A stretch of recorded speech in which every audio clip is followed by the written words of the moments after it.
అది ఆంధ్రప్రదేశ్లో మదనపల్లి అనే పట్టణం. అందులో ఒక టీచర్స్ ఫ్యామిలీ ఉంది. అమ్మ, నాన్న, తాతయ్య అందరూ గురువులే. ఆ రోజు గురువారం. తాతయ్య సంధ్యావందనం చేసుకుని ఇడ్లీ సాంబార్ తిని పేపర్ చదవటానికి వరండాలో వచ్చి కూర్చున్నారు. అప్పుడే పాప తాతా అంటూ వచ్చింది. తాత, మీకు నేనొక కథ చెబుతాను అని మొదలుపెట్టింది.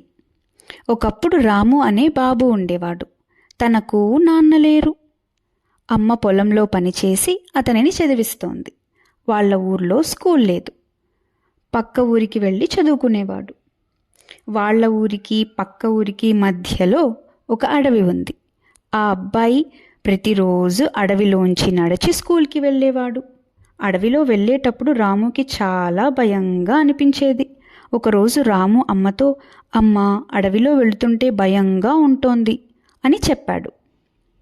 అమ్మ రాముతో, నువ్వెందుకు భయపడుతున్నావు? నీకు భయం అనిపిస్తే శ్యామని పిలు అని చెప్పారు. అప్పుడు రాము, శ్యామ ఎవరమ్మా అని అడిగాడు. అమ్మ రాముతో, శ్యామ నీ అన్నయ్య. నువ్వు ఎక్కడ ఉన్నా నువ్వు పిలిచిన వెంటనే వస్తాడు అని చెప్పింది. నెక్స్ట్ వీక్ ఒకరోజు స్కూల్ నుంచి ఇంటికి వస్తుంటే అడవిలో ఏదో చప్పుడు వినిపించింది. రాముకి చాలా భయం వేసింది. కానీ భయంతో కంగారు పడకుండా ఒక్క క్షణం ఆగి అమ్మ చెప్పిన మాటలు గుర్తుకు తెచ్చుకొని శ్యామ అన్నయ్య, శ్యామ అన్నయ్య అని పిలవసాగాడు. కానీ ఎవరూ రాలేదు.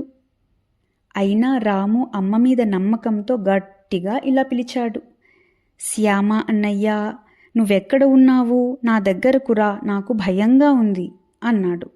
అప్పుడు దూరం నుంచి, వస్తున్నా, నువ్వెందుకు భయపడుతున్నావు అని వినిపించింది. శ్యామ అన్నయ్య నిజంగా వచ్చాడు. అంటే దేవుడే వచ్చాడు తాత, అబ్బాయి పిలిస్తే. అతన్ని అడవి దాటించి శ్యామ రాముతో, రాము, నువ్వు ఎప్పుడు పిలిచినా నేను వస్తాను, ఇంకా ఎప్పుడూ భయపడకు అని చెప్పి వెళ్ళిపోయారు. అలా రాము అంత నమ్మకంగా పిలిస్తే దేవుడే నిజంగా వచ్చాడంట తాత అన్నది పాప. అప్పుడు తాత, అవునమ్మా, నమ్మకానికి అంత శక్తి ఉంది. సరే మరి, నీకు భయమైతే నువ్వేం చేస్తావు అని అడిగారు తాత. పాప తాతతో, నాకెందుకు భయం అవుతుంది తాత, నేను అడవిలో వెళ్ళను కదా అంటుంది. అప్పుడు తాత, అడవి అని కాదమ్మా, జనరల్గా నీకెప్పుడైనా భయం అనిపిస్తే ఏం చేస్తావు? ఈ కథ నుంచి నువ్వు ఏం తెలుసుకున్నావు అని అడిగారు తాత. ఓ అదా తాత, ఈ కథ నుంచి 2 విషయాలు తెలుసుకున్నాను. ఒకటి, ఆ అబ్బాయి వాళ్ళ అమ్మ మాట విన్నాడు, అందుకే కదా శ్యామ తోడుగా వచ్చాడు. పెద్దల మాటలు వినాలి. రెండవది, భయం వేసినప్పుడు మనం అక్కడే ఆగిపోతాం, ఏ పని చేయలేం. కానీ ఆ అబ్బాయి భయం వేసినప్పుడు అమ్మ మాటలు గుర్తుకు తెచ్చుకొని శ్యామను పిలిచి ముందుకు సాగాడు.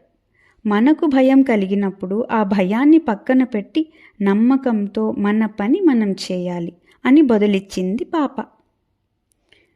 అప్పుడు తాత, చాలా బాగా చెప్పావు తల్లి. ఏదైనా సమస్య వచ్చినప్పుడు భయపడటం వల్ల ప్రయోజనం ఏమీ ఉండదు.